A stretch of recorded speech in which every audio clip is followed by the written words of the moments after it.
Channel 3 ya? Ambil jalan bawah, arah Jakarta. Kontak. Ya, jangan terlalu. Kontak Bravo 3. Yo. Jalan. Oh, jalan udah denger. Channel 3 cepat. Jalan. Truk box ini sedang diintai petugas. Kendaraan besar ini baru saja mengambil kiriman barang dari Belanda. Petugas mengintai 2 kendaraan yang diduga kuat mengangkut narkoba dari negeri kincir angin. Yaris jangan terlalu dekat, Bang. Yaris jangan. Kilometer 29. Hampir 1 jam mengintai. 2 kendaraan ini berpisah di atas tol bandara.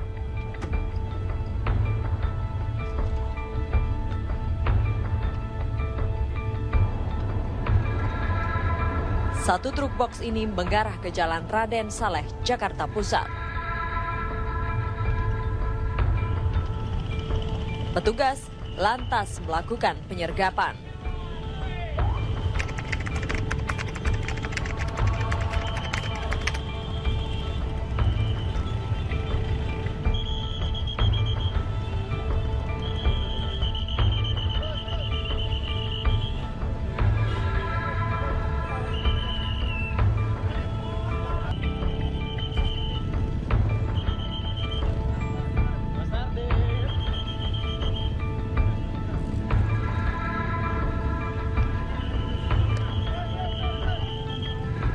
Sejumlah kurir narkoba ini tidak menyangka jika aksinya dibongkar Satuan Narkotika Mabes Polri. Mereka tak berkutik saat disergap petugas. Udin alias Abdul Ghani, Ahmad alias Mat, Suntoro alias Asep dan Kasno diminta Freddy, napi yang menghuni lapas narkotika Cipinang, mengambil kiriman barang dari Belanda.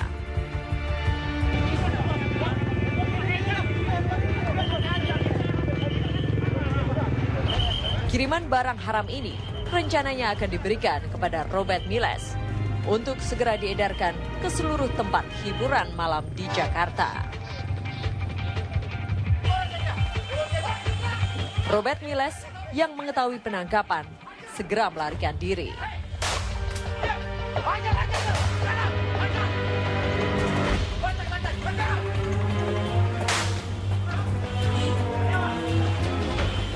Robert Miles kabur melarikan diri ke perkampungan warga dengan meloncat pagar samping rumah makan.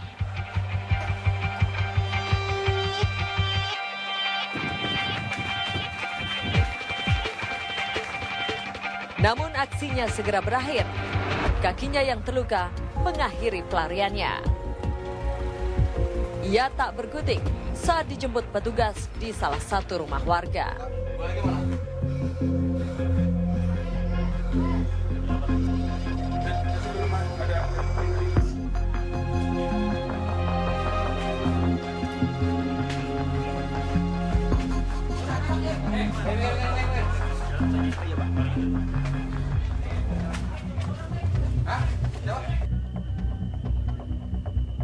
Siapakah Robert Miles dan bagaimana sepak terjangnya di jagat hiburan malam ibu kota? Siapa yang tak kenal pria yang satu ini? Robert Miles, pemasok ekstasi ke sejumlah tempat hiburan malam di Jakarta. Nama belakangnya diambil dari sebuah nama tempat hiburan malam di kawasan Jakarta Barat.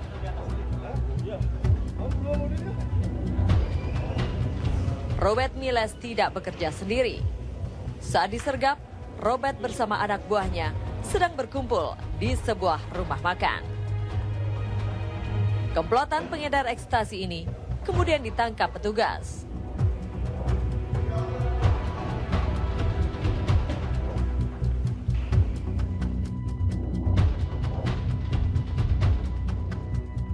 Dalam pengakuannya kepada petugas, Robert menolak jika dikaitkan dengan kiriman barang dari Belanda.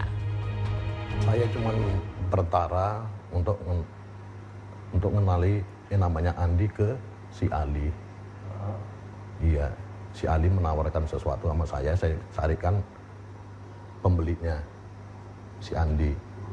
Lalu Andi meminta siapa yang untuk mengambil barang tersebut. Saya pertanyakan ke si Andinya, dia mengirim yang namanya Udin. Baru kami ketemuan di situ di warung makan Padang antara Andi, Udin sama saya untuk membeli pesanan yang dipesan sama si Andinya. Saya cuma bantu. Iya, bantu ini berapa atau berapa lama? Baru berapa bulan itu? 3 bulan. Ini udah transaksi ke berapa? Yang ini baru pertama kali nih kalau untuk dari si Ali.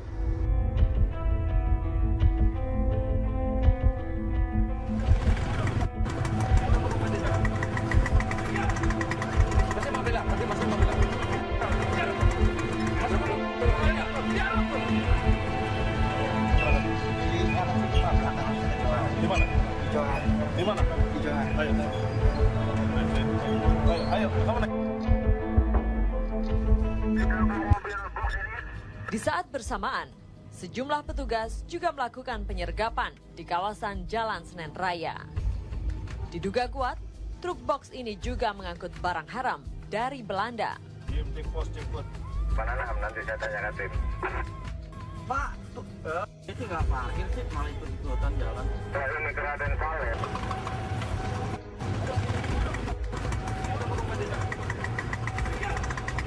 Masih mobil lah. Cek. Ikut pakai mobil. Jangan telepon dulu. Kunci mobil mana? Ya, ikut sana. Ini tujuan kemana tadi? Mau masuk mana mobil? Supir dan kernet truk ini tampak kebingungan saat disergap petugas.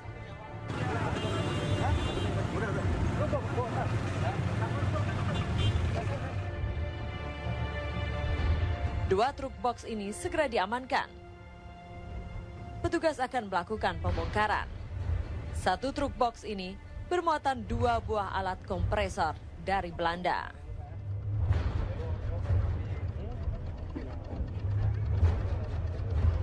Secara kasat mata, kompresor ini tidak ada yang aneh dan mencurigakan. Namun, bagi jejaring sindikat narkotika internasional, kompresor ini bisa dimanfaatkan untuk menyelundupkan barang haram.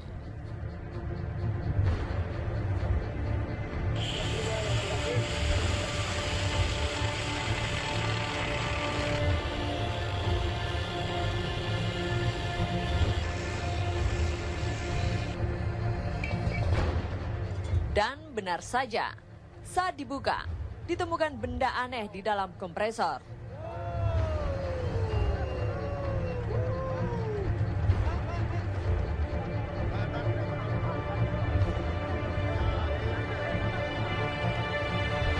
Butiran-butiran pil warna hijau menyembul keluar. TSK-nya mana? TSK-nya mana? Woi, biru men.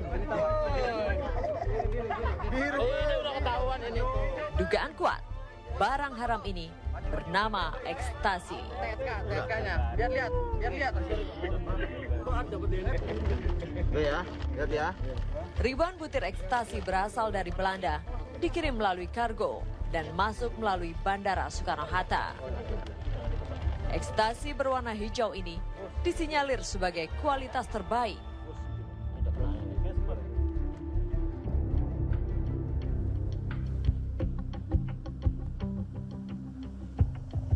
Pembongkaran 4 kompresor ini membutuhkan waktu hingga 2 hari.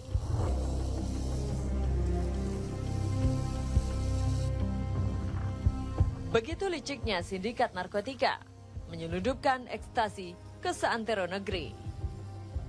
Petugas membongkar 4 kompresor dengan menggunakan mesin gerinda. Untuk membuka 1 buah kompresor bisa memakan waktu hingga 2 jam.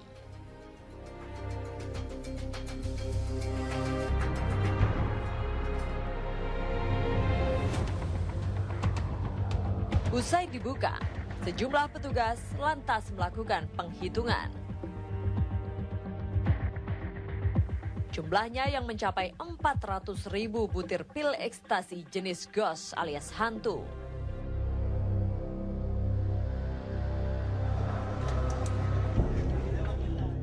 Proses pengiriman dan pengambilan barang haram ini melibatkan banyak orang. Dan siapa saja mereka? Dan apa saja peran masing-masing? Nomor Bapak. Nomor berapa? Gani nomor berapa Gani? 89. Empon Supriyatna berperan sebagai supir truk yang membawa ekstasi dari Bandara Soekarno-Hatta. Ia tidak sendiri. Iful dan Budiono berperan sebagai kernet truk box. Suntoro alias Asep serta Kasno bertugas membawa truk box lainnya mengambil barang di Terminal 3 Bandara Soekarno-Hatta bersama Ahmad. Atas perintah Abdul Ghani alias Udin, Ahmad bertugas mencari sopir dan kernet untuk mengambil barang kiriman dari Belanda. Saya hanya sekedar disuruh mengambil mesin di bandara. Mesin itu berbentuk kompresor. Siapa yang Si Freddy. Atas perintah Robert Miles, Abdul Ghani alias Udin bertugas mengambil barang dari mobil box untuk diberikan kepada Robert. Robert Miles adalah perantara dari Ali kepada Andi. Ali adalah pemilik barang, sedangkan Andi adalah pemesan barang.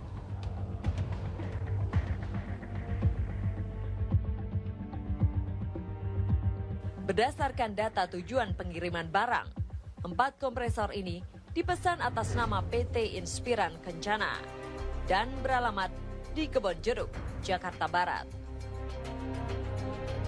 Saat tim menyingkap tabir menyambangi tempat tersebut, ternyata nama tersebut tidak ada dan diduga fiktif. Nama penyewa PT Kencana, Inspiran Kencana itu tidak ada. Di daftar penyewa kita tidak ada PT Inspiran Kencana.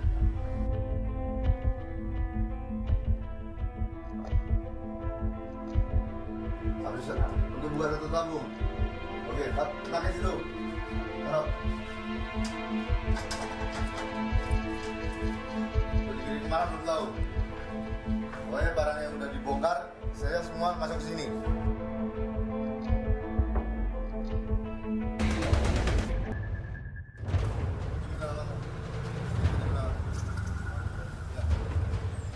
Dua tersangka, Ahmad dan Budiono, digiring ke dalam gudang di kawasan Jakarta Pusat. Kuat dugaan, gudang ini akan digunakan untuk menyimpan 400.000 butir pil ekstasi jika sampai di Jakarta.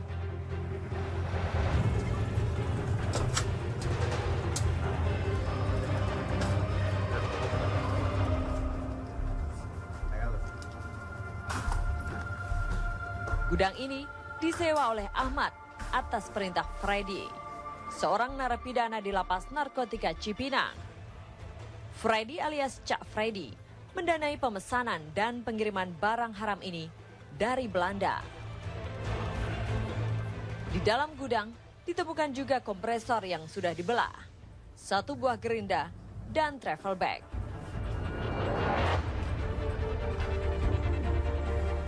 Menurut Ahmad, kompresor, gerinda digunakan untuk latihan membuka mesin kompresor jika ekstasi pesanan tiba dengan selamat di Jakarta. Habis untuk buka satu tabung. Oke, pakai situ. Taruh. Siapakah pengendali pengiriman pil setan ini ke Jakarta? Adalah Freddy Budiman alias Pak Le, napi kasus narkotika yang mendekam di Cipinang. Untuk kesekian kalinya, Freddy bergelut dalam dunia narkotika di tanah air.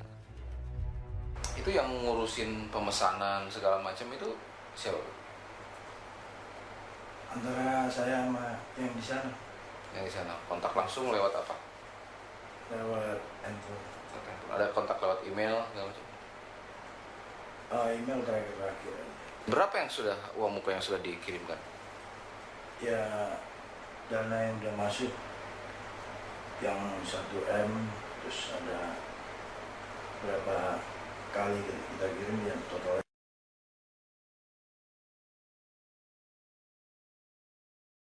3 M. Sistem pembayarannya bagaimana setelah barang masuk? Setelah barang saya terima, ya saya oper, saya baru bayar. Berapa lama tuh? Semampunya aja. Tidak pakai batasan-batasan waktu. Oke. Mereka orang Eropa asli atau Ya kalau penjualnya? Penjualnya sih orang Hongkong, Lausan itu sama kerjasama sama kongsinya di sana.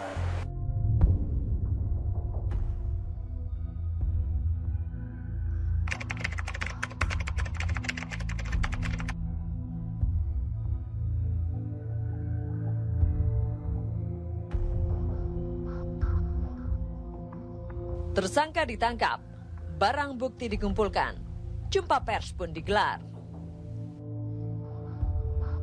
Tim gabungan Direktorat 4 Narkoba Mabes Polri, Badan Narkotika Nasional, dan Direktorat Narkotika Polda Metro Jaya lantas menggelar jumpa pers terkait penangkapan para pengedar ekstasi ini. Jumlah total ekstasi yang berhasil diamankan sebanyak 400.000 butir pil ekstasi dari berbagai jenis. 400.000 butir ini, karena ini adalah kualitas yang bagus, itu nanti akan dioplos lagi, 1 butir menjadi 3. Berarti 400.000 ini akan dikalikan 3, itu akan masuk ke pasaran. Sebelum ini dilempar ke pasaran, kita sudah terlebih dahulu memutuskannya. Dan inilah jejaring sindikat ekstasi 400.000 butir berdasarkan penyelidikan tim narkotika Mabes Polri. Sindikat ini sebenarnya sindikat yang sudah cukup lama, yang dikendalikan oleh Bahari alias Boncel. Yang bersangkutan adalah mantan warga negara Indonesia yang sudah merubah kewarganegaranya dengan Belanda. Kita memang sudah mendapatkan informasi bahwa barang ini akan dikirim ke Medan, Surabaya, kemudian di daerah Kalimantan, dan juga ke daerah Bali. Nah, sedangkan yang paling banyak itu adalah Jakarta.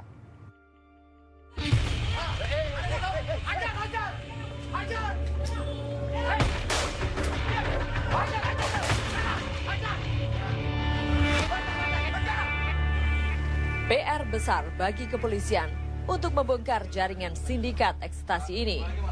Apakah baru kali ini saja mereka tertangkap? Atau mungkin ini adalah pengiriman ekstasi untuk yang kedua kali?